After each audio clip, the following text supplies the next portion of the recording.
Hello guys, welcome back to my channel. তো দেখতেই পাচ্ছ বাড়ির মধ্যে কী সব ঢোকানো হচ্ছে। প্রথমে আমিও জানতাম না কি ঢোকানো হচ্ছে। মা আমাকে শুধু বলছিল যে একটা বড় সারপ্রাইজ আছে, কিন্তু সারপ্রাইজটা কি আমিও জানতাম না। পরে দেখছি একটা সোফা অর্ডার দিয়েছিল মা কার থেকে। 29শে এপ্রিল মনে হয় অর্ডারটা দিয়েছিল। আজ মে মাসের 5 তারিখ, আর আজ এসেছে। আমি এতদিন খেয়াল করিনি, ফোনে দেখিনি।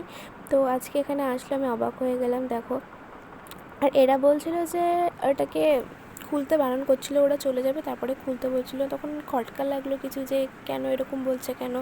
তো দেখো, আমি ওখানে বাইরে টেনে টেনে খুলছিলাম জিনিসটা কেমন এসে দেখার জন্য। তো তখন ওরা যায়নি, বাইরে দাঁড়িয়েছিল, ওর জন্য খুলছিলাম। তো মা আর আমি এটাকে ঘরে নিয়ে আসলাম, আর মা বললো তুই খোল, আমি ভিডিও করছি। তো আমি এটাকে টেনে টেনে খুলছিলাম, আর এটা খুলতে গিয়ে না আমি পুরো ক্লান্ত হয়ে গেছি। এগুলো আমি হাত দিয়ে খুলছিলাম, যেহেতু কোনো ব্লেড বা ছুরি ইউজ করিনি, আমি হাত দিয়েই খুলছিলাম। যে আমি সবসময় কিছু না কিছু গিফট পেতেই থাকি, এটা ওটা সেটা পেতেই থাকি। তো এখানে দেখো, এটা আমি খুলছিলাম, আর এটা আমি খুলে ফেলেছি। আমি আর মা মিলে, আমি একা কিছুই খুলিনি, কারণ আমি কোনো কাজই ভালোভাবে ঠিকভাবে পারি না করতে।